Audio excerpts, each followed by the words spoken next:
하나님 말씀은 마태복음 26장 36절부터 45절입니다.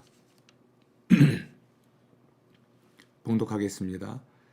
이에 예수께서 제자들과 함께 겟세마네라 하는 곳에 이르러 제자들에게 이르시되 내가 저기 가서 기도할 동안에 너희는 여기 앉아 있으라 하시고 베드로와 세베대의 두 아들을 데리고 가실새 고민하고 슬퍼하사 이에 말씀하시되 내 마음이 매우 고민하여 죽게 되었으니 너희는 여기 머물러 나와 함께 깨어 있으라 하시고 조금 나아가사 얼굴을 땅에 대시고 엎드려 기도하여 이르시되 내 아버지여 만일 할만하시거든 이 잔을 내게서 지나가게 하옵소서.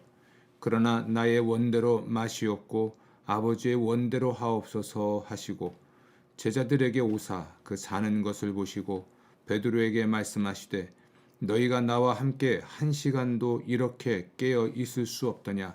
시험에 들지 않게 깨어 기도하라.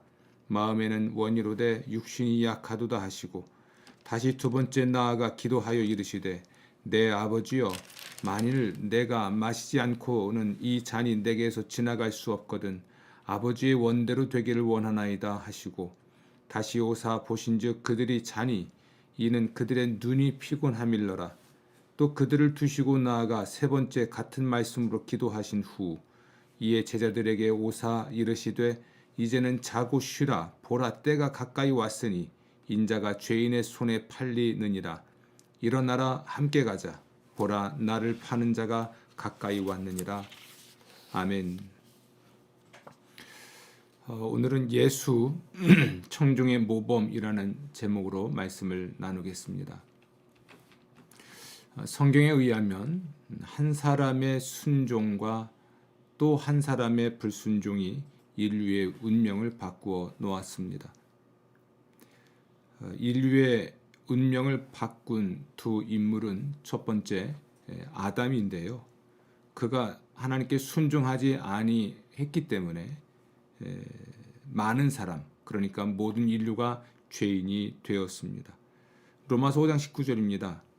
한 사람이 순종하지 아니함으로 많은 사람이 죄인 된 것 같이. 아멘. 또 한 사람이 있다면 그분은 바로 나사렛 예수 그리스도이십니다. 그분의 순종으로 인류의 운명이 바뀌었죠.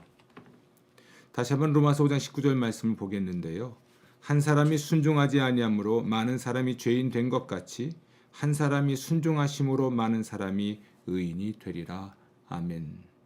한 사람 아담의 불순종 때문에 인류는 죄인이 되었고 한 사람 나사렛 예수 그리스도의 순종 때문에 인류는 의인이 될 수가 있게 된 것이죠.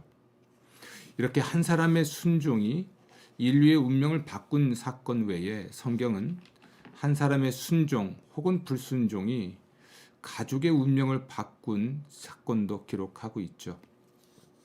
여러분 혹시 아간이라는 사람을 기억하시나요? 이스라엘 민족이 요단강을 건너서 약속의 땅인 가나안 땅에 들어갔을 때의 일이죠. 여리고 성을 공격하고 함락한 후에 이 여리고 성에서 이 함락 후에 이 여리고 성에 있는 어떤 전리품도 소유할 수가 없었죠. 하지만 이 아간이라고 하는 사람이 그것을 소유함으로써 이스라엘 민족에게도 불행한 일이 벌어졌을 뿐 아니라 그의 가족 전체가 몰살하는 불행이 있었습니다. 그러니까 이 아버지의 욕망 또는 욕심으로 인한 하나님의 뜻에 대한 불순종이 가족 모두를 불행하게 만든 사건이기도 했죠. 그러나 또 순종하여 가족 모두가 복을 받게 한 인물이 있죠. 아브라함을 기억하실 것입니다. 이 아브라함이 본토 친척 아비집을 떠나라는 하나님의 말씀에 순종했기 때문에 그는 물론이고 그의 가족 모두가 복을 받게 되었죠. 아브라함은 모든 믿는 사람의 조상이 되었고 또 아브라함이 받아 누렸던 땅과 또는 자녀의 복들을 후손들이 누릴 수 있었습니다. 이렇게 순종의 문제는 매우 심각하고요. 그리고 중요하다 할 수 있겠습니다. 성경에는 순종의 모범도 있고 불순종의 모범도 있는데요. 오늘 저는 여러분에게 이 순종의 모범이신 예수님을 소개하고자 합니다. 예수님의 순종을 통해서 우리가 어떻게 순종할 수 있을지 또는 우리가 왜 순종하지 못하는지를 배우려고 하는 것입니다. 예수님, 그분은 하나님의 모든 뜻에 순종하셔서 인류가 구원받을 수 있는 길을 열어주셨습니다. 빌립보서 2장 5절에서 7절 말씀은 예수님의 순종을 우리에게 가르쳐 주는데요. 제가 한번 읽어보겠습니다. 너희 안에 이 마음을 품으라. 곧 그리스도 예수의 마음이니 그는 근본 하나님의 본체시나 하나님과 동등됨을 취할 것으로 여기지 아니하시고 오히려 자기를 비워 종의 형체를 가지사 사람들과 같이 되셨고 사람의 모양으로 나타나사 자기를 낮추시고 죽기까지 복종하셨으니 곧 십자가에 죽으심이라. 아멘. 예수님은 자기를 낮추시고 죽기까지 복종하셨습니다. 이게 예수님의 순종이거든요. 예수님께서 이렇게 죽기까지 복종하신 이유는 세상을 구원하시려는 하나님의 뜻을 이루기 위함이었습니다. 예수님의 인생 목적은 하나님의 뜻을 이루는 것이었습니다. 예수님 스스로도 말씀하셨는데 나는 내 뜻대로 살기 위해서 세상에 온 것이 아니라 하나님의 뜻대로 하기 위해서 왔다라고 말씀을 하세요. 이 예수님은 하나님의 뜻을 이루기 위해서 세상에 오셨고 그것이 인생의 목적이었고 그러므로 자기 목숨마저도 내놓을 수 있는 분이었죠. 자기를 낮춰서 죽기까지 복종하셨는데 십자가에 곧 죽으심이라. 그러니까 예수님은 하나님의 뜻이 인생 목적이었어요. 하나님의 뜻을 이루는 것이 인생 목적이었습니다. 그래서 예수님은 순종할 수 있으셨던 것이죠. 이렇게 보면 예수님이야말로 순종의 모범이신데 오늘 우리는 예수님의 그 순종에 대해서 좀 더 몇 가지 생각해 보려고 합니다. 물론 결정적인 것은 예수님이 십자가에 죽으신 것인데요. 예수님의 죽음에 관한 성경의 설명은 좀 다양하게 설명이 되어 있죠. 예수님의 죽음을 좀 생각해 보겠습니다. 예수님의 일대기를 기록한 책, 곧 사복음서라고 하죠. 마태복음, 마가복음, 누가복음, 요한복음에서는 이 요한이라고 하는 인물이 예수님의 성인 생활에 대한 이야기에 맨 처음에 등장합니다. 마태복음은 다음과 같은 말로 세례 요한을 소개하는데요. 그때에 세례 요한이 이르러 유대 광야에서 전파하여 말하되 회개하라 천국이 가까이 왔느니라 하였으니 아멘. 이 요한은 하나님 나라에 들어가기 위해 자신의 청중들에게 자기 죄를 회개하라고 이야기를 했습니다. 사람들은 자기가 회개했다는 사실을 공개적으로 나타내기 위해서 요한에게 세례를 받았습니다. 그런데 그때 그러니까 마태복음 3장 5절 말씀에 의하면 이때라고 되어 있는데요. 바로 그때 예수님이 등장하십니다. 그때까지는 예수님은 나사렛에서 자라나셨습니다. 그리고 동네에서 목수로 일하셨죠. 그런데 요한이 요단강에서 사람들을 가르치고 세례를 베푼다는 것을 들으시고 이제 자기가 해야 할 진짜 일, 자기가 진짜 해야 할 그 일, 이걸 시작할 시기가 됐다는 것을 알게 되었습니다. 그래서 예수님은 나사렛을 떠나서 요한에게 세례를 받으러 나오셨습니다. 마태복음 3장 13절입니다. 이때에 예수께서 갈릴리로부터 요단강에 이르러 요한에게 세례를 받으려 하시니. 물론 요한은 경악할 수밖에 없었죠. 왜냐하면 요한도 그렇고 이스라엘이 기다리고 있던 하나님의 구원자가 예수님이신 것을 알았기 때문입니다. 그러면 예수님이 하셔야 할 일은 어떻게 될까요? 세례를 받더라도 사실은 요한이 예수님께 받아야 되는데 이제 지금 거꾸로 예수님이 요한에게 세례를 받기 위해서 나온 것입니다. 그래서 요한이 이렇게 물을 수밖에 없었죠. 마태복음 3장 14절인데요. 내가 당신에게서 세례를 받아야 할 터인데 당신이 내게로 오시나이까? 예수님이 요한에게 세례를 받으신 이유는 뭘까요? 예수님도 다른 사람들처럼 자복해야 할 죄가 있으셨던 걸까요? 회개하지 아니하면 임박한 진노를 피할 수 없는 죄인이셨기 때문일까요? 혹은 찍혀 불에 던져질 나무, 혹은 불에 태워질 쭉정이에 불과한 죄인이셨을까요? 예수님의 대답을 한번 들어보십시오. 예수님은 왜 요한에게 세례를 받으려고 하신 것이었을까? 마태복음 3장 15절입니다. 이제 허락하라. 우리가 이와 같이 하여 모든 의의를 이루는 것이 합당하니라. 아멘. 이 말씀은 앞으로 펼치실 예수님의 이야기 전체의 핵심을 꿰뚫는 이야기입니다. 이제 허락하라 할 때 이 이제라고 하는 것은 지금은 이란 뜻입니다. 나중은 아니지만 지금은 이란 뜻이죠. 예수님과 요한의 관계를 놓고 볼 때 요한이 예수님에게 세례를 받는 것이 맞습니다. 하지만 이전과 나중은 몰라도 지금은 예수님이 요한에게 세례를 받는 것이 맞다라고 말씀하신 겁니다. 예수님이 말씀하신 의, 그것은 무엇일까요? 그 의라고 하는 것은 하나님의 뜻을 따라 사는 것을 말합니다. 혹은 하나님의 뜻을 따라 행하는 것을 말해요.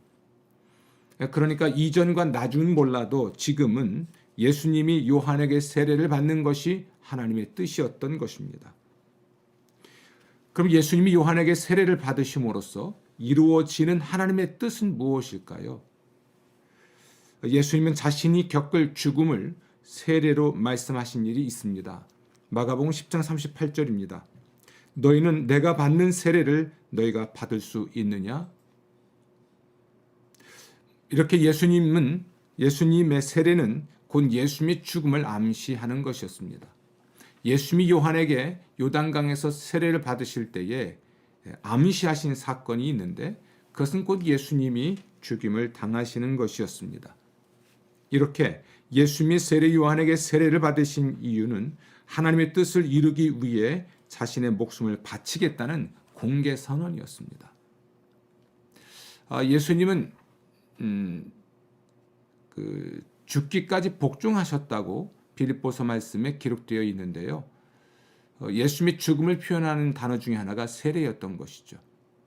예수님은 하나님의 모든 뜻 혹은 하나님의 모든 의를 이루심으로써 하나님의 목적을 이루기 위해서 세례를 받는 일도 감행하셨고 또 앞으로 그렇게 살겠다고 선언하신 것이었습니다.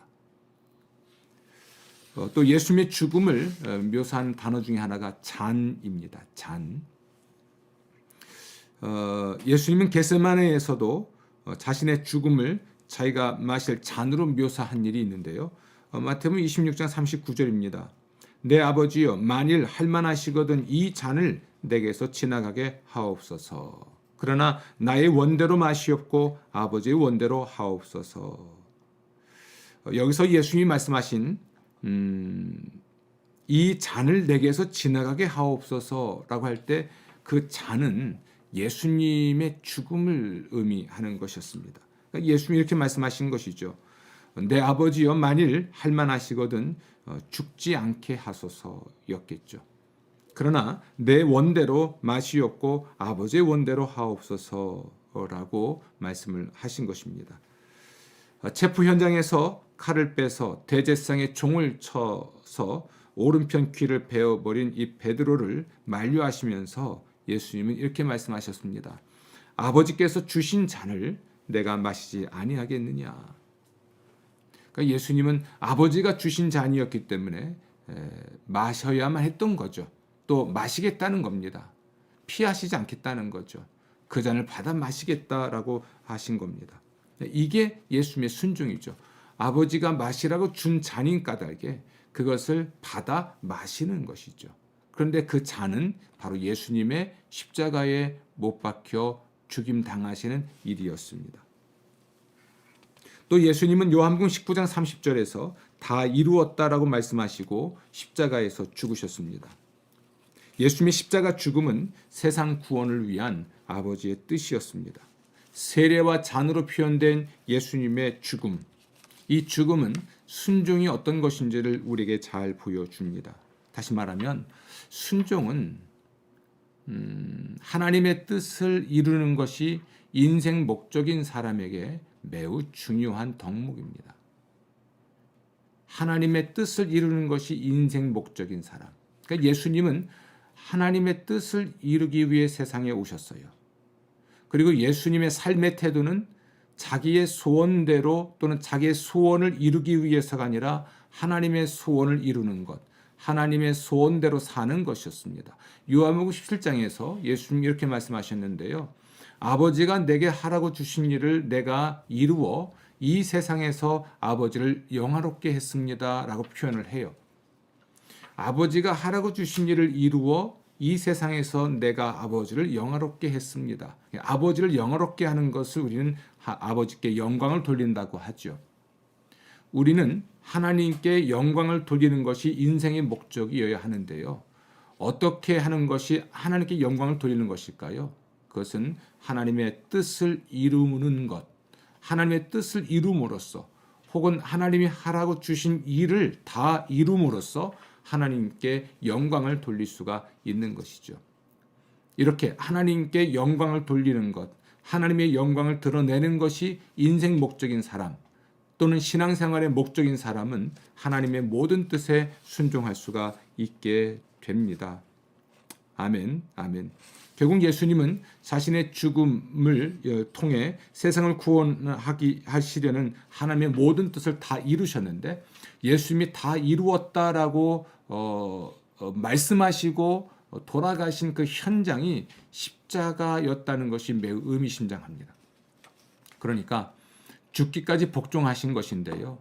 예수님은 하나님의 모든 뜻을 이루기 위해서 그것이 인생 목적이었으니까요. 하나님의 모든 뜻을 이루어서 하나님께 영광을 돌리는 것, 하나님이 하라고 주신 일을 다 이루어서 하나님께 영광을 돌리는 것이 인생 목적이었기 때문에 자기 목숨까지도 기꺼이 내놓을 수가 있었던 것입니다. 요즘 제가 좀 생각을 해보는 주제가 하나 있습니다. 저는 개인적으로 이런 거죠. 나는 왜 예수님을 믿을까? 세상에 많은 종교가 있는데 나는 왜 기독교인이 되었을까? 불가항력적인 거역할 수 없는 은총 때문이었겠죠. 물론 하나님의 특별한 섭리 가운데 예수님을 믿게 되었겠죠. 그런데 예수님을 믿지 않는 가정에서 태어나서 자라난 사람이 예수를 믿게 된 것 자체가 신비이기도 하고요.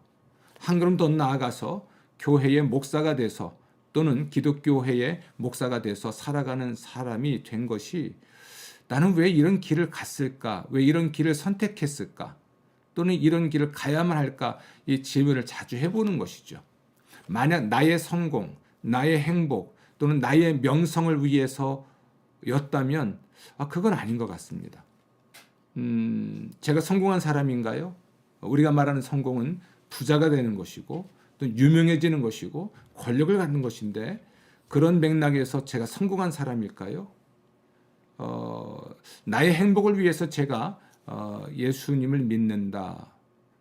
그 행복이라고 하는 것이 내가 하고 싶은 대로 하며 사는 것이라면 저는 그렇지 않습니다. 하고 싶은 대로 하며 살진 못하죠. 그렇다면 내가 내 행복을 위해서 또는 나의 성공을 위해서 그것을 통해서 내가 어떤 권력을 손에 쥐거나 내가 유명해지는 것 이것 때문에 예수를 믿는다면 구태여 제가 교회를 다니진 않았을 것입니다. 예수님을 믿지 않았겠죠.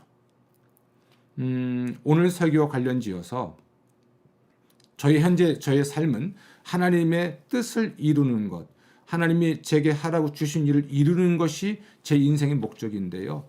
그것을 위해서 하나님의 모든 뜻을 이루기 위해서 하나님이 하라고 주신 일을 이루기 위해서 저는 돈도 또는 제 명예도 때로는 제 자존심도 혹은 저의 안락함도 포기했고 포기해야만 했고 또 지금도 포기하고 있죠.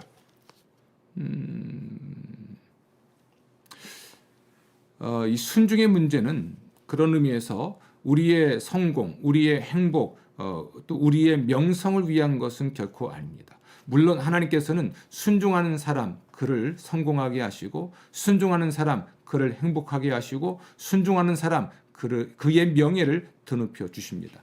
이런 빌립보서 말씀 보면 예수님이 죽기까지 복종하셨더니 하나님이 그를 지극히 높이셨고 모든 이름이 예수님께 예수님의 이름 앞에 무릎을 꿇게 하셨다라고 기록되어 있습니다.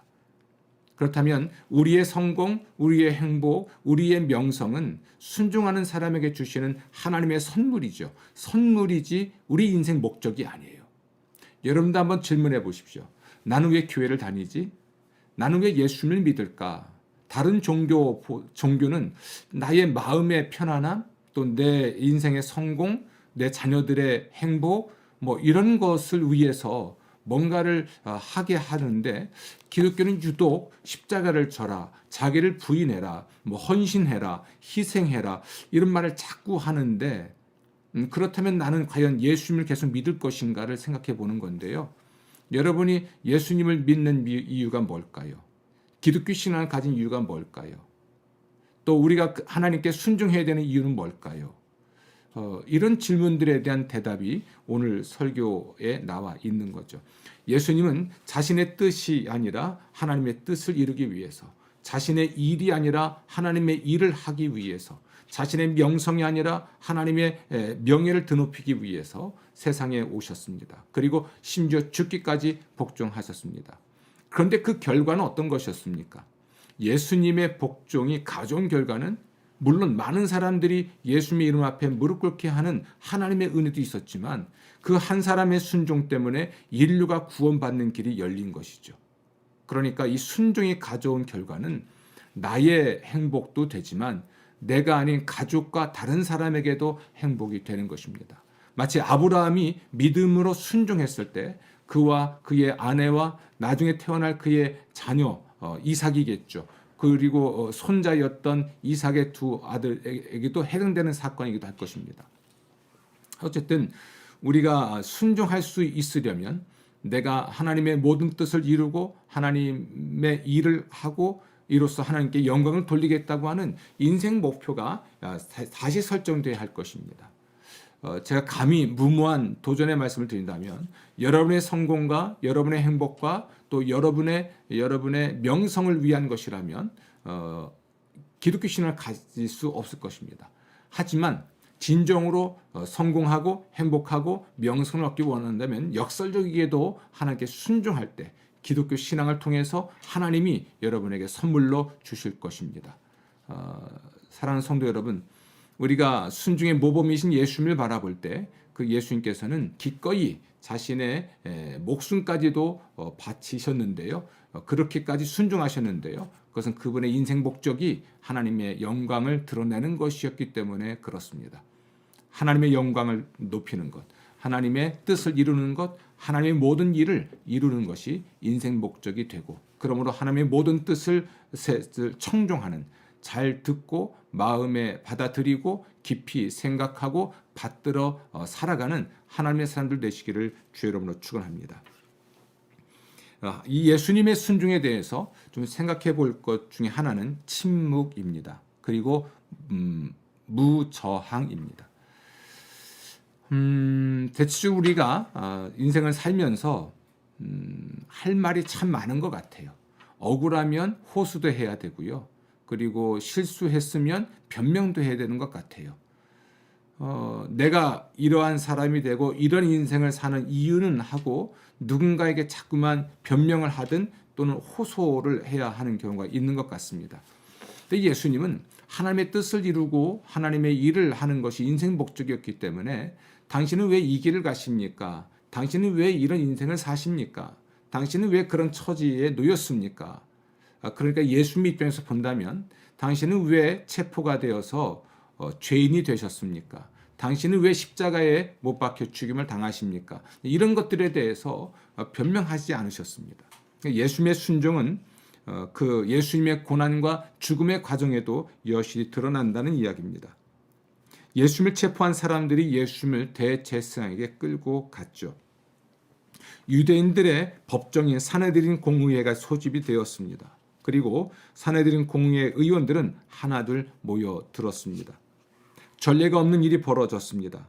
자정을 넘긴 시각에 산헤드린 공의회 회원들이 모인 것도 전례가 없었고요. 날이 채 밝기도 전에 공회가 소집된 것도 전례가 없었습니다. 날이 밝자마자 회의가 개회된 것도 전례 없던 일이죠. 사내들인 공의회의 공식적인 신문이 시작되었습니다. 하지만 예수님의 대적들은 이미 예수님을 죽이기로 뜻을 모은 바 있었습니다. 이 재판은 형식적인 절차에 불과했죠.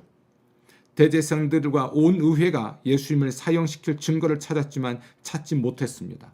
증인들의 증언도 서로 맞지 않았습니다. 많은 사람들이 예수님에게 불리하게 증언하는데도 예수님은 답변하지 않으셨습니다. 이것을 예수님의 침묵이라고 말을 하죠. 오죽하면 예수님을 신문하던 대제사장이 예수님께 이렇게 물어봤습니다. 너는 아무 대답도 없느냐? 이 사람들이 너를 치는 증거가 어떠하냐? 마가복음 14장 60절 말씀이었죠. 예수님은 사내들인 공의회의 최종 판결에 대해서도 침묵하셨습니다.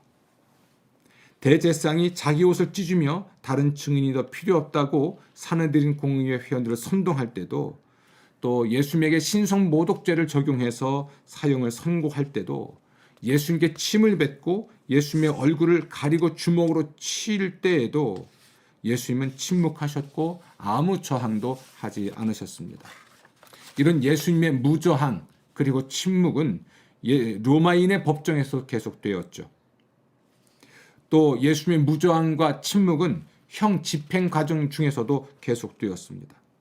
사람들의 희롱에 대해서도 또 군인들의 폭력에 대해서도 일체 답변하거나 또는 변명하거나 또는 애걸복걸하거나 혹은 호소하지 않았습니다.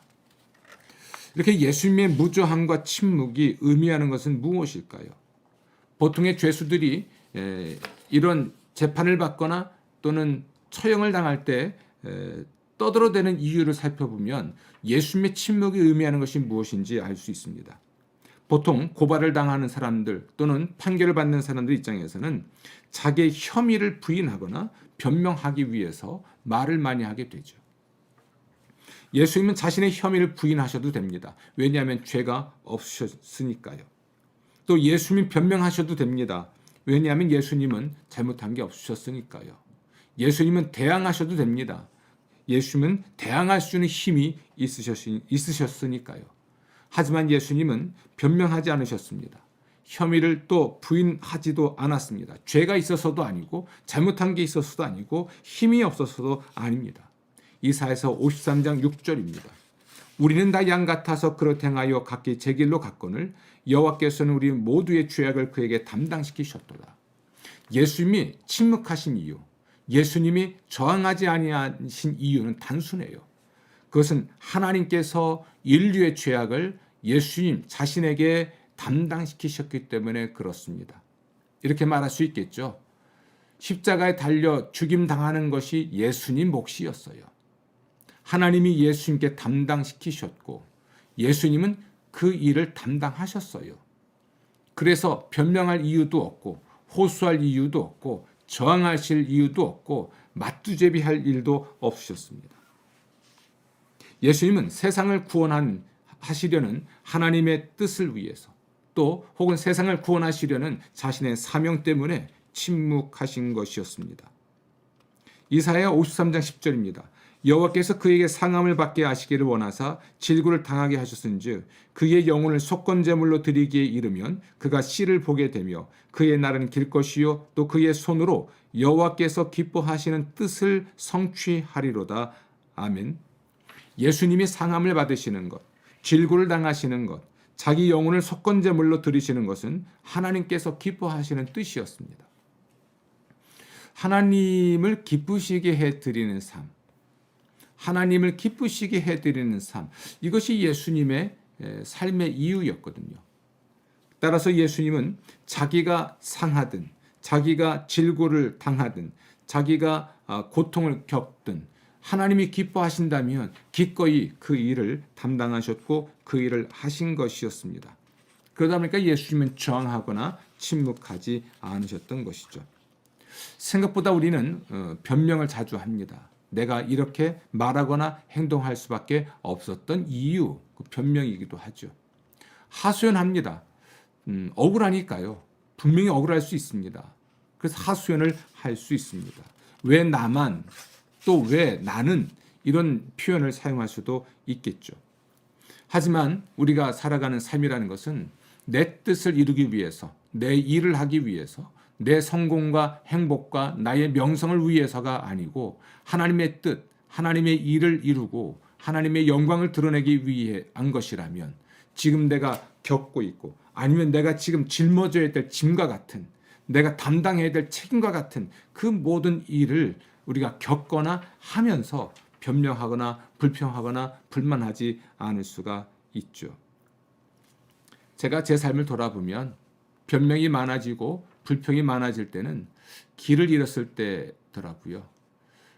내가 좀 불편해지고 내가 좀 불행해지고 내가 좀 힘들어지면 볼멘술이 나오잖아요. 내가 왜 이 일을 해야 되는지, 나는 왜 이런 길을 가야 하는 것인지, 스스로 그런 얘기를 할 때가 많이 있어요. 그러다가도 정신을 차리고 보면, 그래, 이 일이 하나님의 일이고, 그래, 이것이 하나님의 뜻이니까, 또 이것을 위해서, 이 일을 위해서, 이 뜻을 이루기 위해서는 나의 희생 또는 나의 헌신, 나의 어떤 헌금 혹은 나의 수고가 없이는 안 되는 것이니까, 그렇게 생각을 하고 나면 그 지는 일들이, 책임지는 일들이, 담당하는 일들이 기쁨으로 받아들이는 것이 되곤 했죠.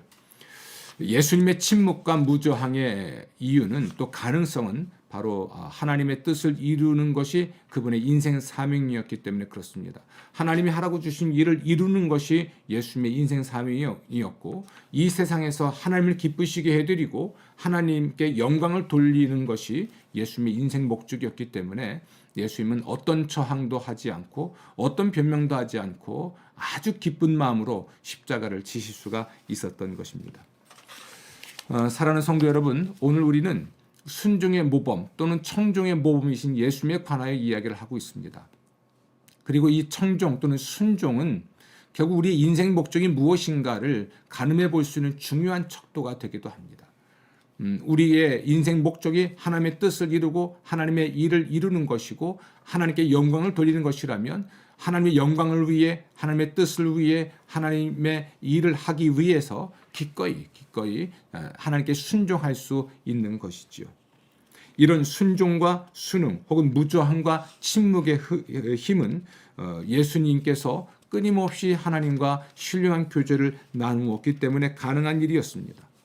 그러니까 예수님은 하나님의 뜻을 알기 위해서 항상 하나님께 나아가 하나님과 신령한 사귐의 시간을 가졌죠. 본인이 해야 할 일인지 아닌지, 또는 어떻게 해야 할 것인지 등등에 대해서 하나님과의 교제를 통해서 알게 되었고, 또 하나님이 주시는 힘을 받아서 모든 걸 견뎌낼 수가 있으셨죠. 오늘날 저와 여러분에게도 마찬가지입니다. 우리가 인생을 살면서 하나님께 순종할 수 있기 위해서는 제일 먼저 하나님의 뜻을 알아야 되잖아요. 그래서 경청이 필요합니다. 그러니까 잘 듣는 것이죠. 두 번째로는 그것을 마음으로 받아들이는 거겠죠. 어린아이처럼 받아들이는 것입니다. 그리고 깊이 생각해 봐야죠. 깊이 생각하는, 숙고하는 것을 우리는 묵상이라고 하는데요. 하나님 말씀을 잘 듣고 마음으로 받아들이는 것, 경청하는 것이고, 숙고, 깊이 생각해 보는, 묵상하는 것이죠. 그리고 그 하나님의 숙고한 그 하나님의 뜻을 따라 뜻을 받드는 것이죠. 어린아이처럼 받드는 것입니다. 그럴 때 우리가 하나님의 뜻을 이루고 하나님의 기쁨이 되고 하나님께 영광을 돌릴 수 있게 될 것입니다. 이 일을 위해 저는 여러분들에게 하나님과의 교제하는 삶으로 초대를 합니다. 예수님이 밤과 낮 가리지 않고 기회가 있을 때마다 하나님을 만나 하나님과 신령한 교제를 나누셨던 것처럼, 여러분도 하나님과의 신령한 교제에 힘을 쓰십시오. 하나님의 말씀을 잘 들으십시오. 경청하는 거죠. 어린아이처럼 받아들이십시오. 그리고 받드십시오. 그럼으로써 하나님의 뜻이 이루어지고, 하나님의 뜻이 이루어졌을 때 세상도 이루어지고, 또 여러분의 가정도 이루어지고, 물론 여러분에게도 하나님의 기쁨과 행복이 임하게 될 줄로 믿습니다. 예수, 그분은 분명히 우리 순종의 모범이십니다. 예수님은 순종을 통해서 우리 구원의 근원이 되셨습니다. 아브라함, 그는 분명 순종의 모범이십니다. 그는 순종을 통해서 그의 가족 모두에게 복의 근원이 되었고 그를 아는 모든 사람들의 근원이 되었습니다. 저는 여러분들이 순종의 사람이 되어서 가족에게 또 교회에 또 세상에 복의 근원이 되고 혹은 복의 통로가 되기를 바랍니다. 여러분이 순종할 때 여러분의 가정이 복을 받고 또 교회가 더 행복해지고 세상이 더욱더 이루어지게 될 것입니다. 하나님은 세상을 구원하시고 세상을 이롭게 하길 원하십니다. 하나님은 여러분을 통해서 세상을 이롭게 하길 또한 원하십니다. 하나님은 여러분에게 하나님의 뜻을 전달하시고 그 뜻을 잘 듣고 잘 받아들이고 받드는 것을 통해서 세상을 이롭게 하길 원하십니다. 우리의 순종이 그 어느 때보다도 필요하다고 생각이 됩니다. 성도 여러분, 예수님의 기도를 소개하고자 합니다. 이것이 여러분의 기도가 되길 바라요. 이것이 여러분의 기도가 되면 분명히 여러분은 순종의 사람이 될 수가 있을 것입니다. 마태복음 6장 9절부터 10절입니다. 하늘에 계신 우리 아버지여, 이름이 거룩히 여김을 받으시오며 나라가 임하시오며 뜻이 하늘에서 이루어진 것 같이 땅에서도 이루어지이다. 아멘. 여기 보십시오. 하늘에 계신 우리 아버지여, 이름이 거룩히 여김을 받으시오며. 하나님, 저의 삶을 통해 하나님이 영광 받기 원하십니다. 라는 기도이죠. 나라가 임하시오며, 하나님, 저를 통해서 하나님의 세상을 다스리시길 원합니다. 뜻이 하늘에서 이루어진 것 같이 땅에서도 이루어지이다. 하나님, 저를 통해서 하나님의 뜻이 실현되길 원합니다. 이런 기도입니다. 이것이 우리의 인생 목적이죠. 이것이 기독교 신앙의 목적입니다. 또는 목표이어야 합니다. 이러한 삶을 사는 사람들에게 하나님께서는 행복과 성공과 또는 명예를 보장해 주실 것입니다.